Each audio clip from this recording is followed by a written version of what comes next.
What's up, Rapids fans? And on this week's edition of The Rundown presented by Dick's Sporting Goods, the Rapids feel the heat in Houston. Seattle makes their way to Mile High.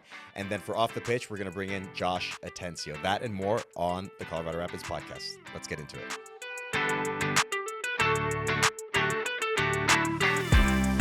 Welcome once again to the Colorado Rapids podcast presented by Dick's Sporting Goods. I am your host, Mike Ravolo, alongside my good friend and resident Rapids legend, Drew Moore. Drewby, how are we doing after this weekend? I'm doing all right. Yeah? A little cranky. I feel it, brother. But we're pretty positive on this here pod, Yeah. right? And we're going to remain positive because there was a lot of good that happened on Saturday night in Houston. But there were some things to talk about as well. So, maybe I woke up on the wrong side of the bed, or maybe I'm just kind of thinking about a couple moments in the match from Houston on Saturday night. Listen, I'm right there with you, brother, because I was there in Houston, and like I said, we'll get into it a little bit. But there's one thing I wanted to be very positive about. Good. Let's do it then. So if we're going to start on a positive. Let's do it. So our U18s, our U18 Academy team, they were in GA Cup the last week and a half or so. Yesterday, they were in the final of the GA Cup, our U18s against Orlando. It's awesome. Orlando City, their academy team. And what an incredible run, Drew, from the U18s. If you think about how that all went down, right? So in the end, the result was Orlando winning 2-1. So the Rapids U18s falling short of winning the championship in extra time. So pushing Orlando to the limit. But before all that, the U18s, like they hadn't conceded a single goal until the final against Orlando, man. So for me, it speaks to the resilience of that group.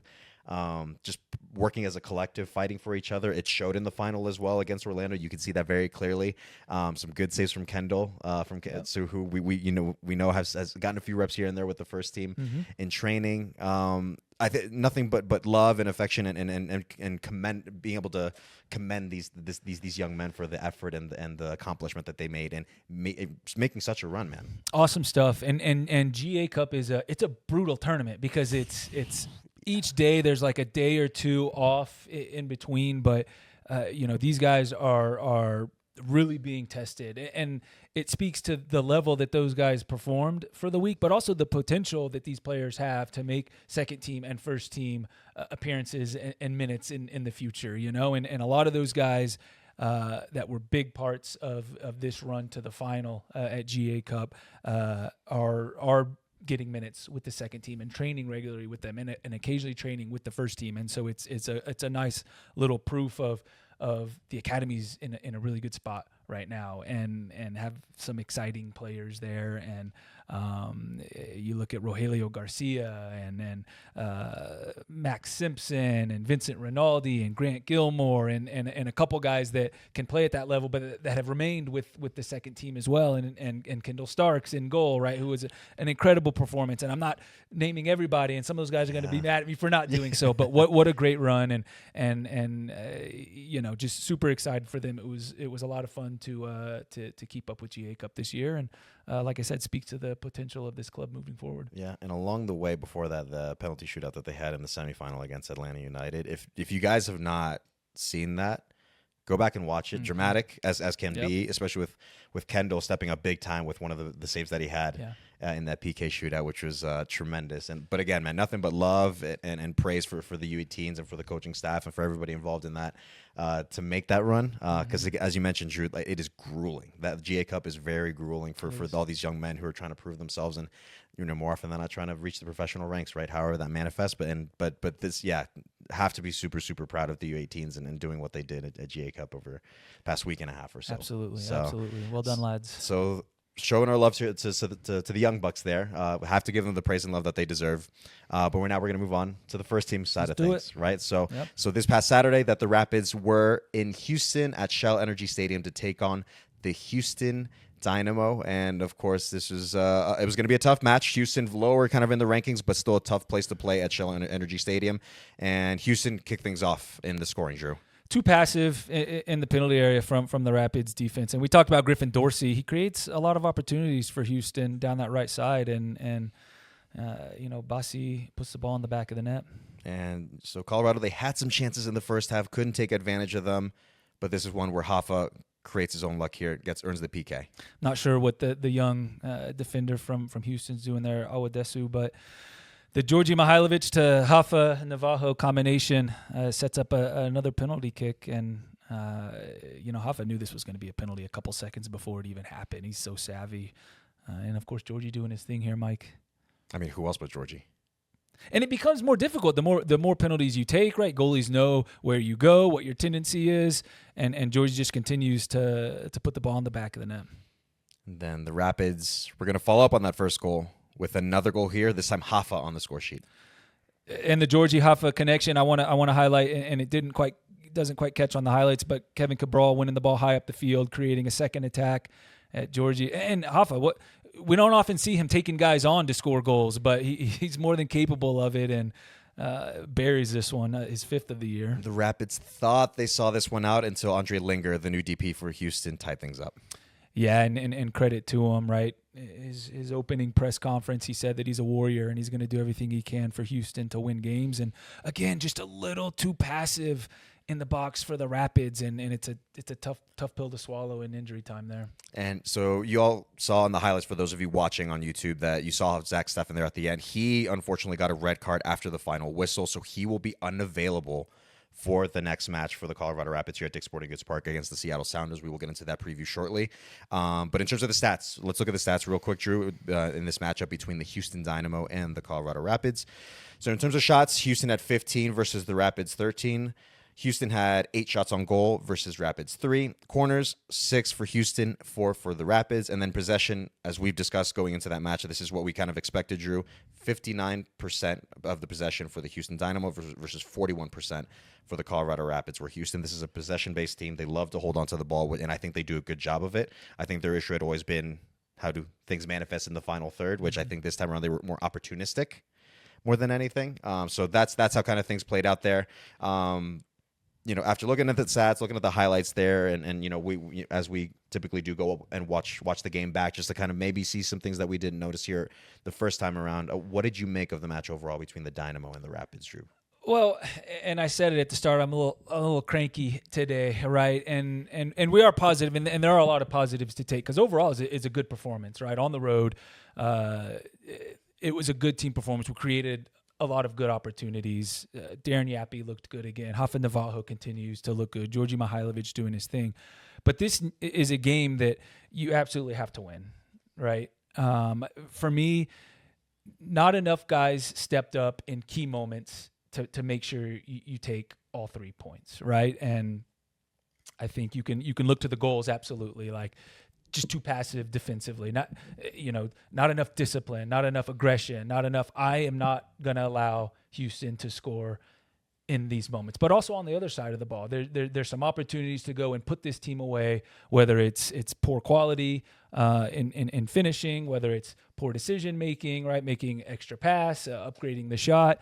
And so for me, this is a difficult one. So this feels like 2 dropped points, right? And the Rapids have been very good this year. They've gotten off to such a good start. We're 5 points off of Vancouver, who we continue to talk about over and over, how good of a season they've started, at least, and we're only 5 points from them. But this match for me, is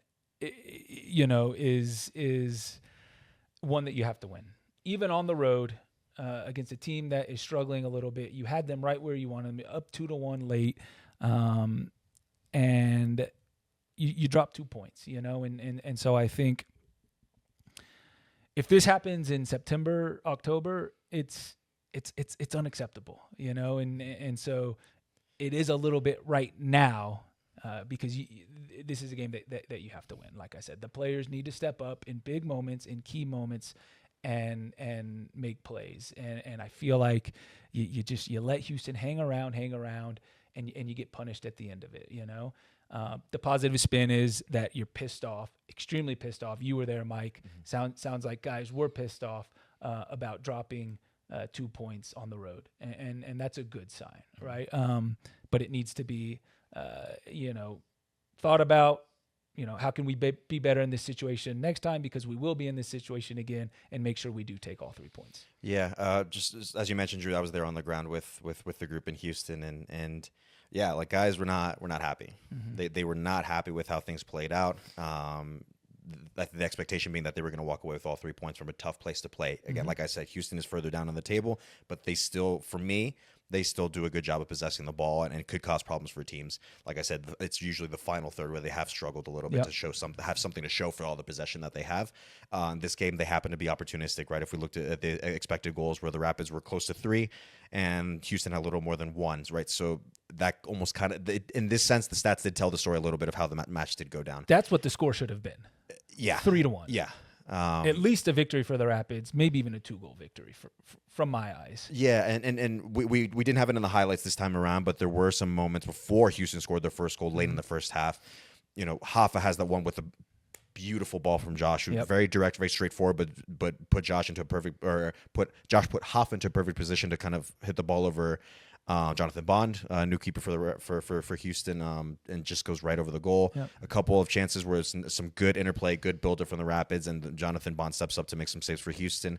But in the end, I think one lingering feeling that's kind of there for me is just like being opportunistic with those chances when you get them, because like you said, when you let Houston kind of hang around and create these chances for themselves to eventually tie the match at the very end. You know, that's what happens when those chances aren't being taken advantage of. But however, I do want to look at some of the positive things that we did notice in this match, right? Because yes, right now it feels like doom and gloom because we didn't get the 3 points, feeling like the Rapids felt like they could have gotten that. But anytime you go on the road and get a point, that's huge, that's tremendous. We know we talk about all the time how tough it is to go in this league, to go to different stadiums and earn any sort of result, quite frankly, let alone a point, let alone 3 points. Hoffa, 2025 so far. Hoffa's a beast, Drew. Like I don't know how else to describe Hoffa with not just the goals that he scores, which he has 5 goals in 9 matches at this point in the 2025 season. 11 chances created, although 0 assists, but I don't think that speaks to what he does for this group altogether, Drew. He just does so much for the Colorado Rapids. Well, we got his goals running here, if you can see, if you're watching on YouTube. But it's not just the goals he scores, and he comes alive, obviously, in the box, and when the ball goes wide, and when it's on Georgie's feet and Cole's feet, like this guy's ready to score goals. But his defensive work, his ability to win the ball back high up the field and create, more opportunities, sustain attacks, has been impressive. And you see Darren Yappy starting to do that, and Kevin Cabral is starting to do that. But Hoffa Navajo, and you say it all the time, Mike, he's the hardest working number 9 in this league, and he really is. He doesn't get mentioned enough, amongst the best forwards in this league in my eyes. And he just continues to be that platform up front that the Rapids really rely on, both sides of the ball. And I would hate to play center back against this guy because of his work rate, because of the way he's not afraid to leave one on you, but he comes back into the play defensively. He stays connected. He was on his, hands on knees in like the 93rd minute of this match in Houston, just because of the amount of tireless running he does. And man, this guy is having a season. I love the fact that he's in Burgundy. Yeah, I know I've said it previously that I said it 1,000 times. This will probably be 10,000 times at this point. Hoffa Navajo is the hardest working number 9 in the league and has goals to show for it on top of that. Arguably even the best number 9 in the league. I'll put it out there. I mean, like he has the numbers to show for it and the work rate that if you're not watching these matches, give yourself at least 45 minutes to watch Hoffa. This man is truly the hardest working number. Yeah, seriously. I genuinely believe he's the hardest working number 9 in the league, and at the bare minimum, one of the top 3 goal scorers in the league as well, because of not just the goals, but everything he does for the group, for the team. He's not a luxury player, as some folks might reference, right? Sometimes that you think of a number 10 or of a number 9 as luxury players. He's but a grinder. He's everything you could hope for in a number 9, truly. And I was going to ask you very quickly on something that you mentioned in terms of like you wouldn't want to play against someone like that, right? But when he's on your team, what does it do for everybody else in the group when you see somebody like that working as hard as they are, pressing even down to the 95th minute, like the way that he runs all the time? What does that do for the rest of the group when you see your number 9 running his tail off like that? It gives you an injection of energy.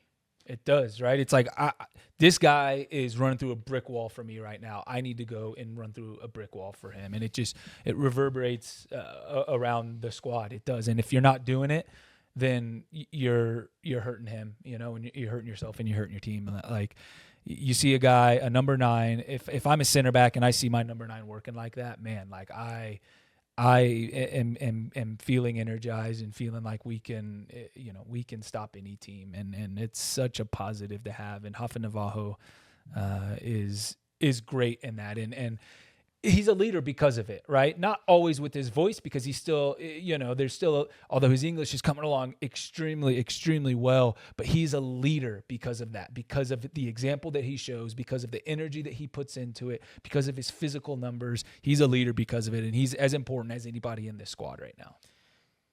Couldn't have said it better myself. Yeah. And in terms of speaking to the work rate, right? We have one number here, one stat that shows that he is putting in the work at the top of the pitch defensively, as the first defender, if you will, right? 9 times that he's won possession in the final third.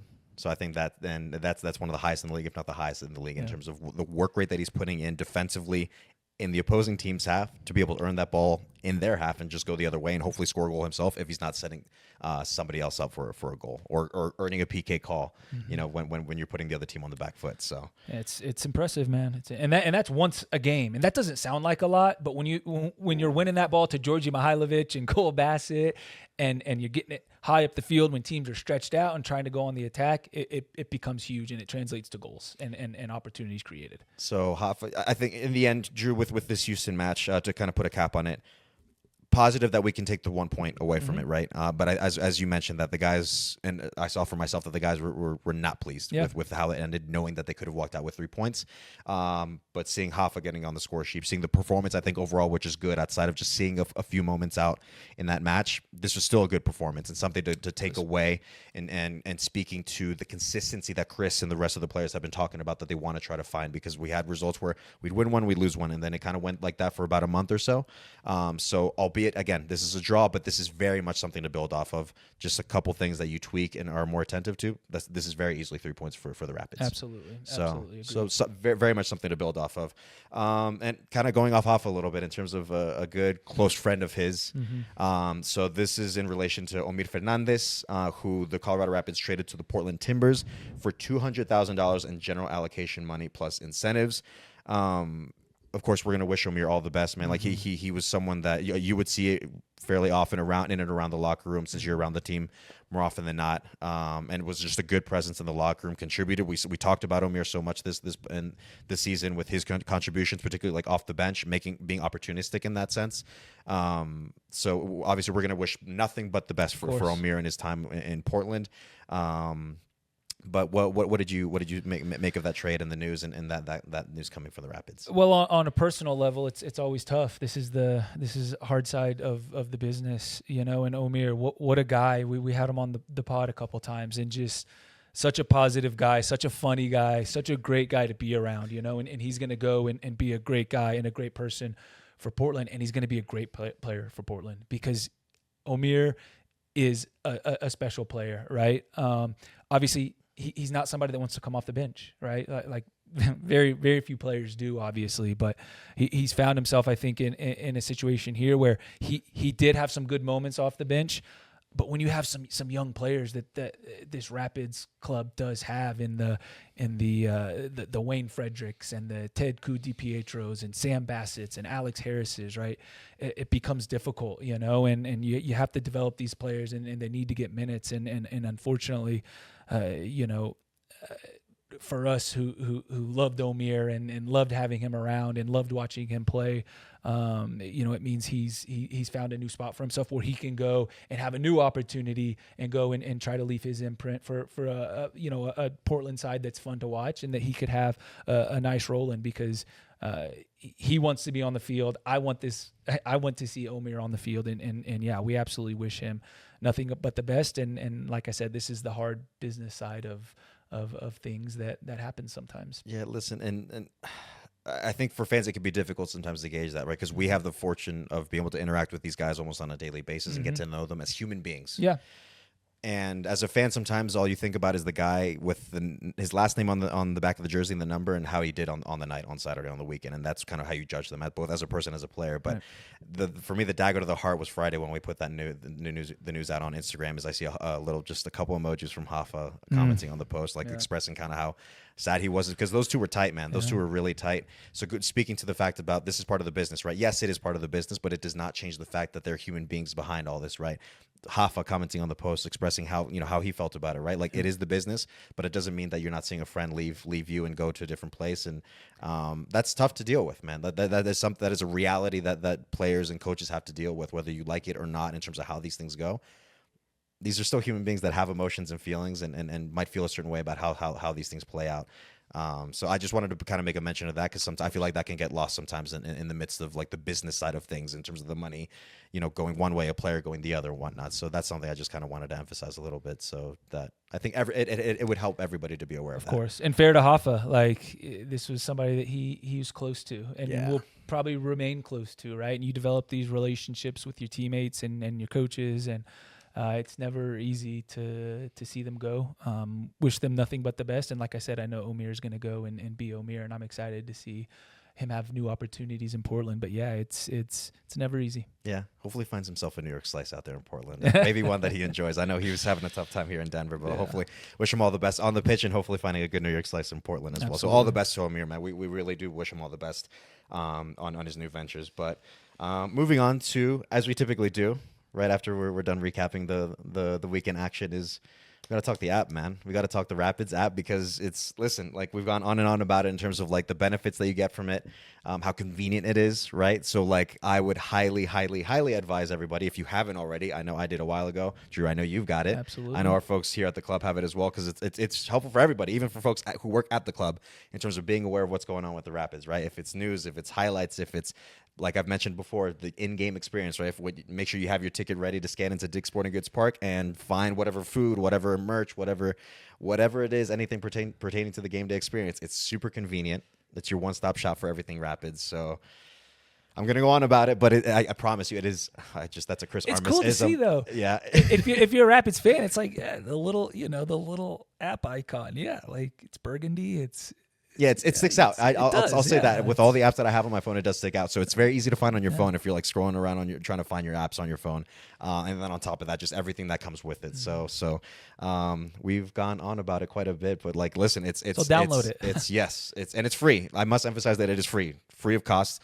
All it is just that all it does is provide you convenience in terms of being in the loop of everything that has to do with the Colorado Rapids. So download the Colorado Rapids app today. All right, and we are going off the pitch with none other than midfielder Josh Atencio. Josh, welcome to the show, man. Happy to have you with us. What's up, man? Happy to be here. Thanks for having me on. No, of course. Super happy to have you with us, especially as one of our new faces here at the club, that we've been excited to see what you've been doing so far on the field with this group. In terms of that, Josh, like how have you felt in terms of settling in with the team, settling in Denver and Colorado? How's that process been for you so far? It's been easy. It's been smooth. It felt welcomed and settled into the group pretty quickly. We're 9 games in now, so definitely catching groove and catching momentum with the group. And then I love the city. I moved right here downtown. I'm right across the street from Union Station. I'm always walking around, wandering around. I really love the city. It feels a lot like home to me. And yeah, man, I'm settling in good. Glad you're settling in, Josh. It's a great place, a great city. I'm a big fan. We're actually big fans of yours here on the podcast. We talk about you a lot. I'm not sure if you watch, but what can fans expect from you? I know it's been 9 games. You've been here for a little bit, but you're still relatively new. You've gotten off to a fantastic start, but just tell us a little bit about what fans can expect from you. Just describe your play a little bit for us. Yeah, I'd say I'm more of a deep lying midfielder. Definitely more of a 6 profile. I like to operate in the middle of the field and kind of be able to suss things out around me. Defensively, I kind of like to sit back and monitor in front of the back line, and then see if I can break things up and get us possession back at times. And then just attacking, kind of like to be the connection between the back line and the front group, and get these guys on the ball that can do their thing, score some goals, get Hoffa the ball, get Georgie the ball, get Cole the ball. So, yeah. I agree with all those things. I think you're being a bit modest about your attacking abilities. I know Mike Ravolo has compared you to Declan Rice, which I see a lot of that, and I don't know if you're an Arsenal fan or not, but I think that's high praise, and I see what he's saying. Your vision, your passing ability is much better than what you just said. So you're being humble, which I love. But let's talk about the midfield, because you share that midfield with some good players. One of those being Oliver Larraz, a young player that the club's very excited about, that took a huge step last season and played regular minutes with the first team. How do you feel like your relationship with Oliver Larraz in the first quarter of this season has gone? I think it's been good, and it's been growing. I think every game we get in there with each other, I feel like we kind of take a step forward as far as the partnership goes.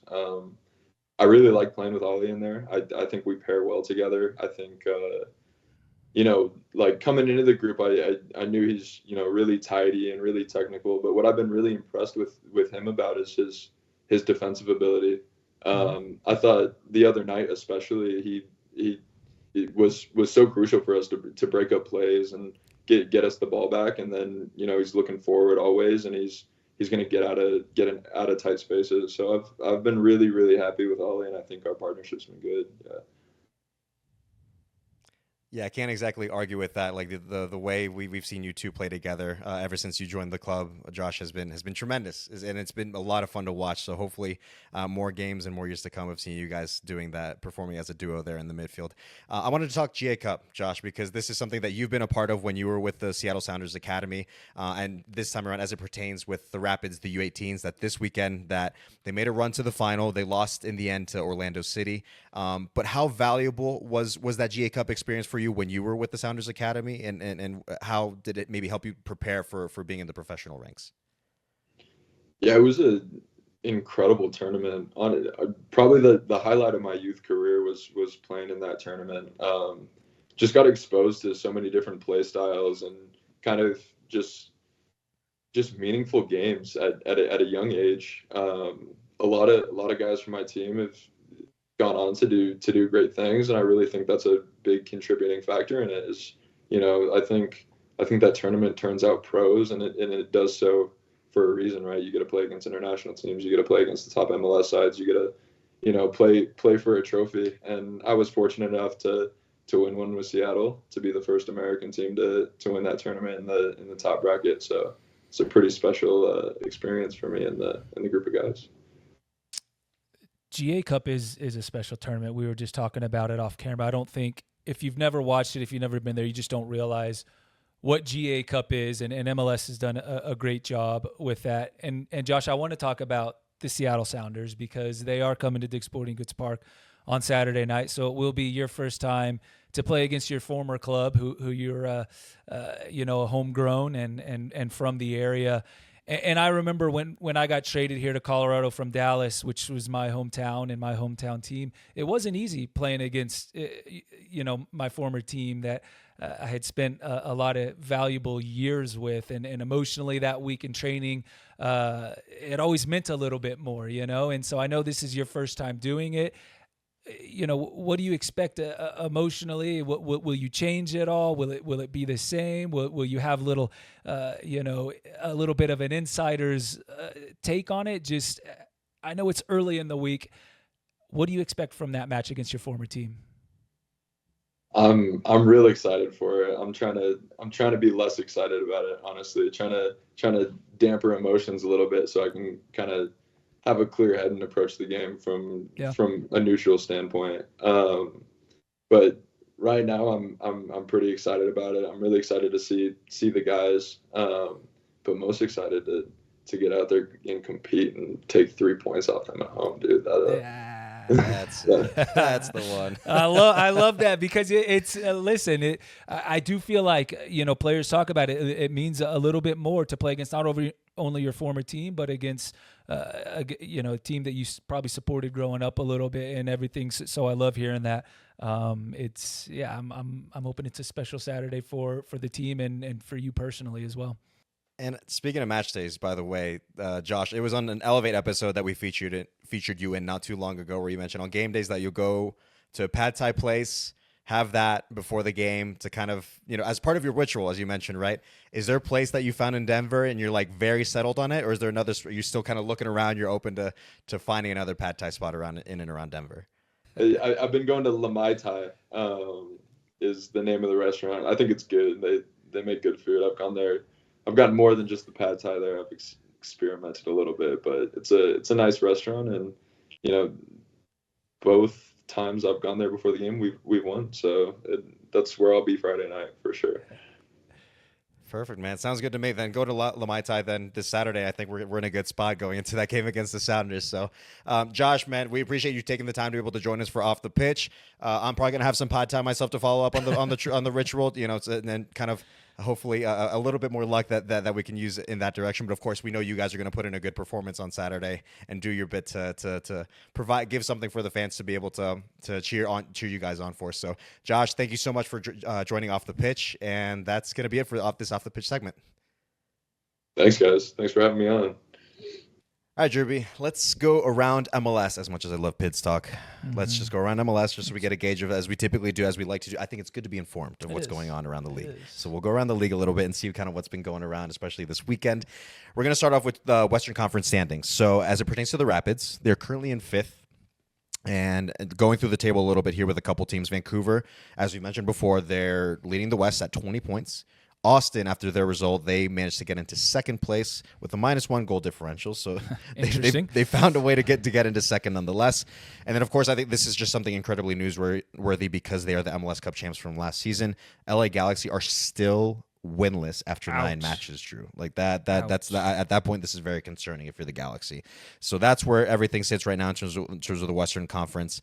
So at least some notable notes in there within the standings. In terms of matches that we like to go over, Drew. Let's start off with Real Salt Lake versus Toronto. Real Salt Lake, they lost at home again, and this time to Toronto, another winless side up until that point. Managed by Robin Fraser, the old Rapids head coach that we're all very familiar with, gets his first win of the season with Toronto. Doing so at RSL.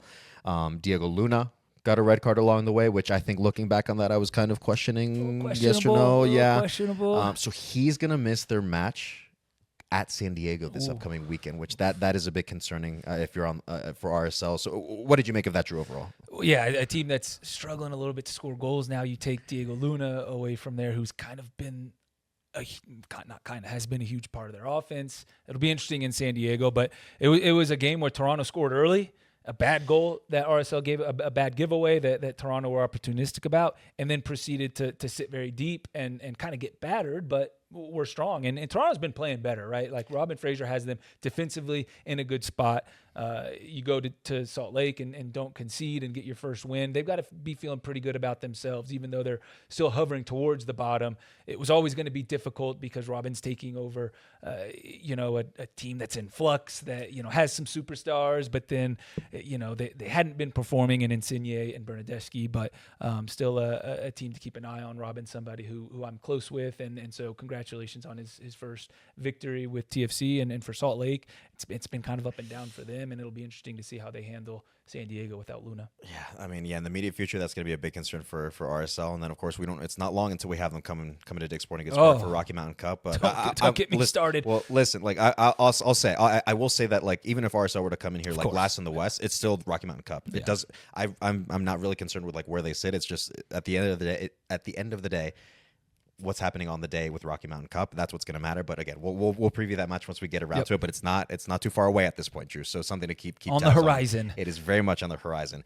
Next match we want to look at is Portland Timbers versus LAFC. That was a wild 3-3 draw in Portland. Portland they jumped out with a 3-0 lead on LAFC, so they felt they were sitting pretty for a good while until LAFC came back with Denis Bouanga earning the third goal for LAFC with the PK. What did you make of that match, Drew? Listen, I was cranky after the Rapids match. Like I said, it was Easter on Sunday. I didn't see, all of this game or anything, but it sounds like a very Portland Timbers LAFC match. I think Tarundalo got sent off. There was a bad penalty kick call as well late that allowed LAFC to tie it up. But you go from 3-0 up to 3-3, goals happening all over the place.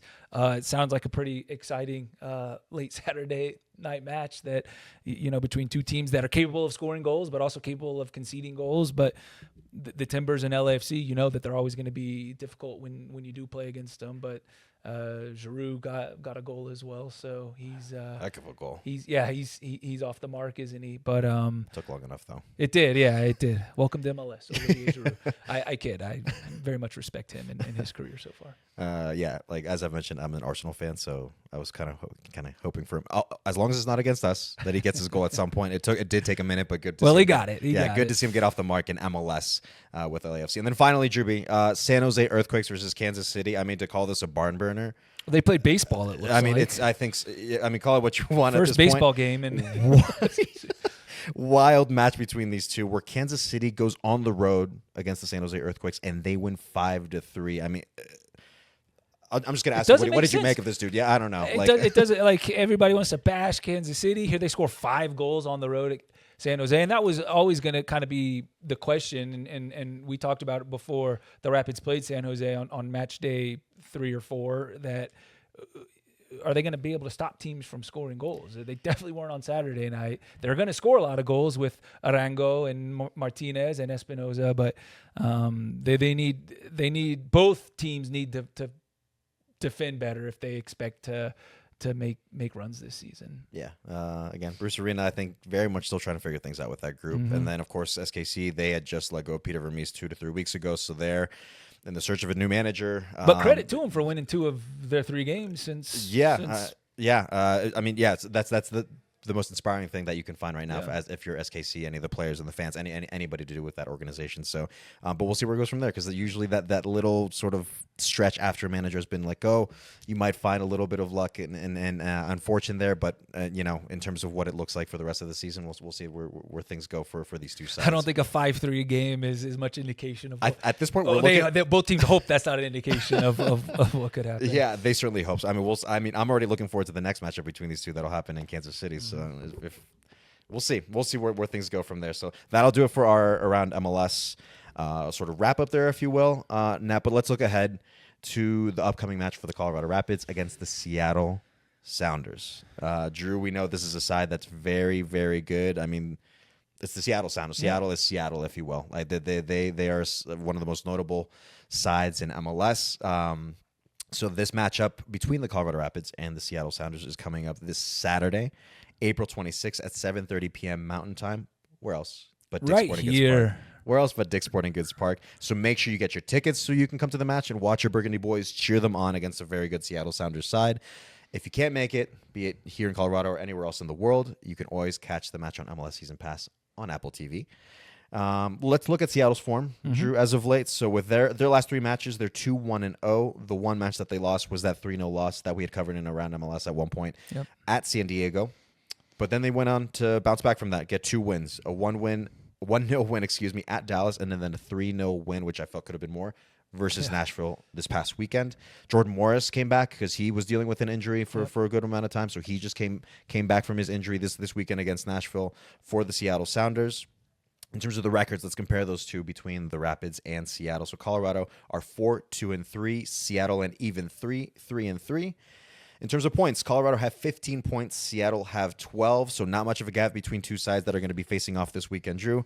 Goals, Colorado have 11, Seattle have 12. Goals against, 13 against Colorado, 11 against Seattle. And then in terms of possession, as you could imagine with Colorado, they're going to concede a little bit of that, where they have 43.9%. Seattle, as we know, likes to possess the ball, control the game a little bit, 55.2% of the possession. So with the Seattle side, as we mentioned, this is a side consistently every year that is always good. They show up and are cause all sorts of problems for teams. As it pertains to this year with some of the players that they have, Pedro de la Vega, their big DP signing that they made last year but had been dealing with injuries. He scored his first of the season against Nashville over the weekend. Jesus Ferreira, who they picked up in the offseason from Dallas, 3 assists so far, no goals, but that sounds kind of like what Jesus is able to do for a team. If he's not scoring, he can definitely help out with assisting. Jordan Morris, as we mentioned, he'd been out with injury. He comes back, and he's a reference, but he's the all-time leading goal scorer for the club, and as a homegrown, very notable player for them, obviously.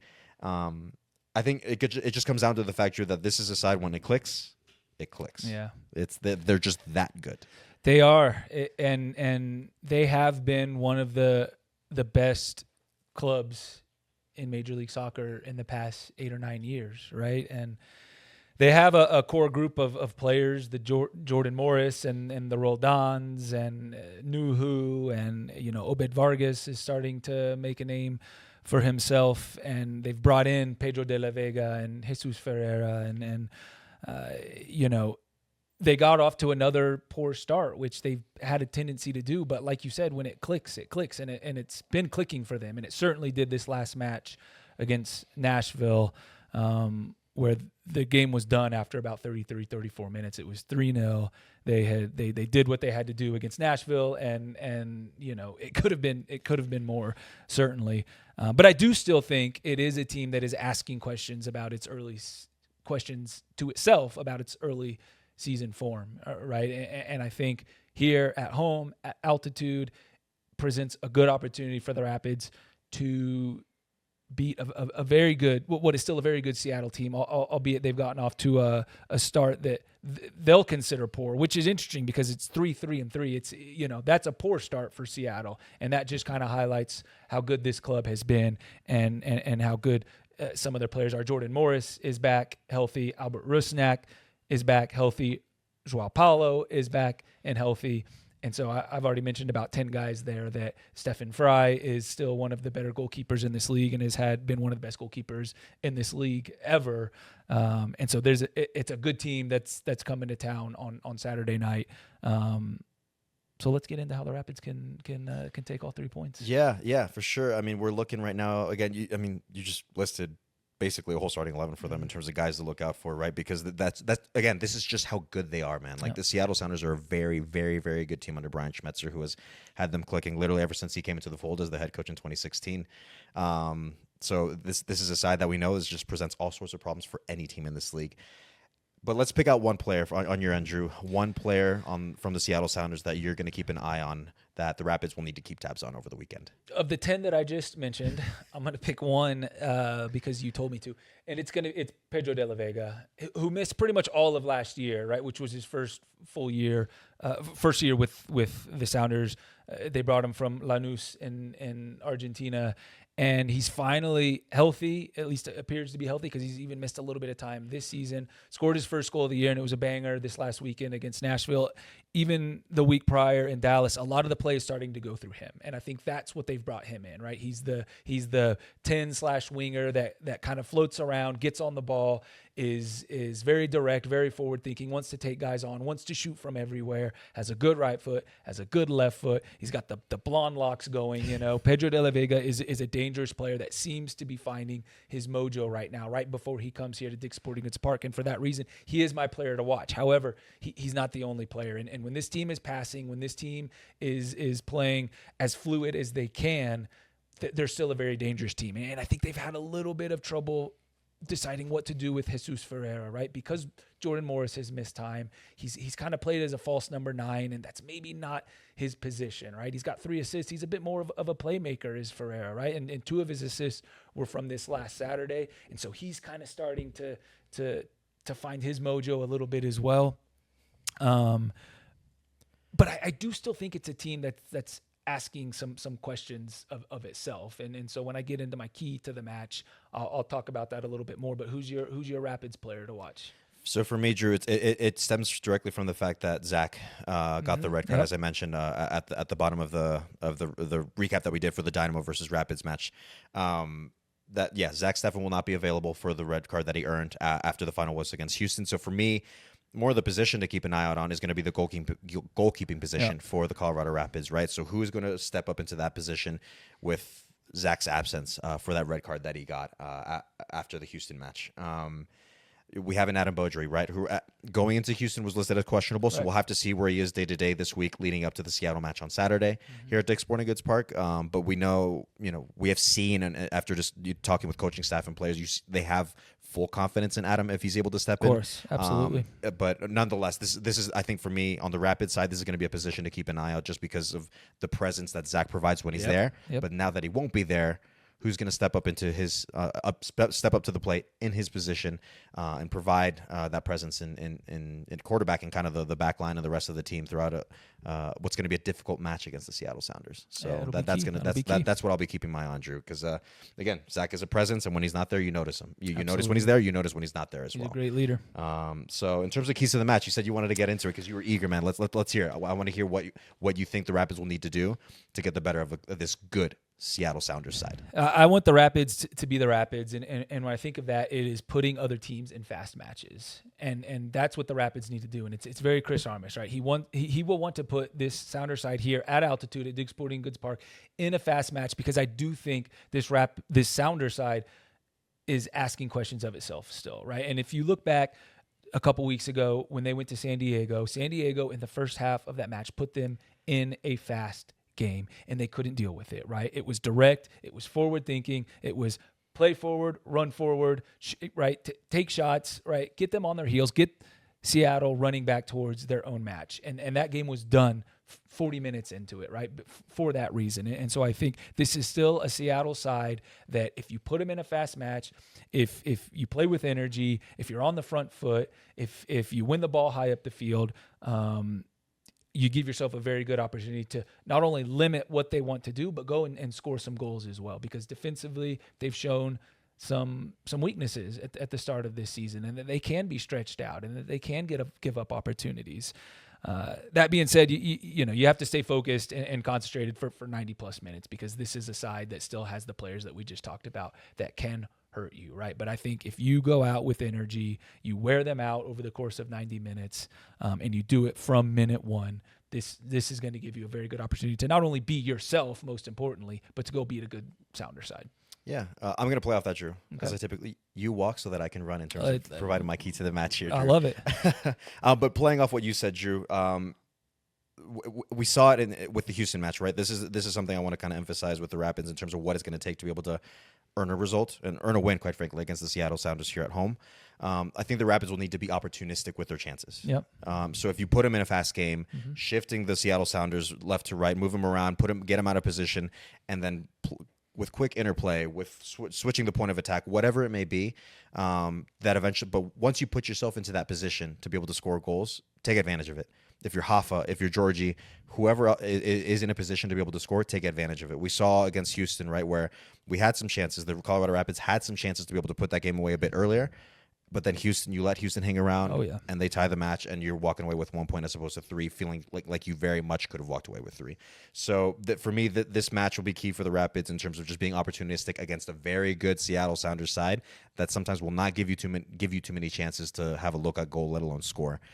So being opportunistic with your chances, score those goals quick, and you can find yourself as the Rapids walking away with 3 points here at home in front of the home crowd. I love it. When you have a good side like Seattle that might be asking questions of itself, if you go and you punish them and you are opportunistic, you put the game very much on your terms. And so some of these opportunities that maybe we missed in Houston, if you go and bury here, it's a fast track to 3 points at home. Yeah, for sure. And I think as we mentioned, the Rapids weren't as opportunistic in Houston. The players will be the first to creating those chances. They are still creating if any, those chances. and we don't need to tell the player. They'll be the first to tell you that I should have scored this, or I should have. They'll be the first to tell you that they should be on top of those chances or creating whatever, right? But they'll be the first. I should have made the extra pass. Yeah. I hear that now in my head with Chris Armas. I hear them say that all the time. So, but this is a good matchup again. I think the Rapids are in good form right now. Can they follow it up now again, right? Yep. Can we put a stretch of games together here at Dig Sporting Goods Park against a good side like the Seattle Sounders, right? Earn a result here. I think if the Rapids do that, that puts them in a very good spot to go into what is starting to now be a busy stretch of the season, right? We're going to have a couple midweek games here and there coming up for the Rapids. Take advantage of the points when you can get them, especially here at home. So a good matchup between the Colorado Rapids and the Seattle Sounders coming up here at Dig Sporting Goods Park.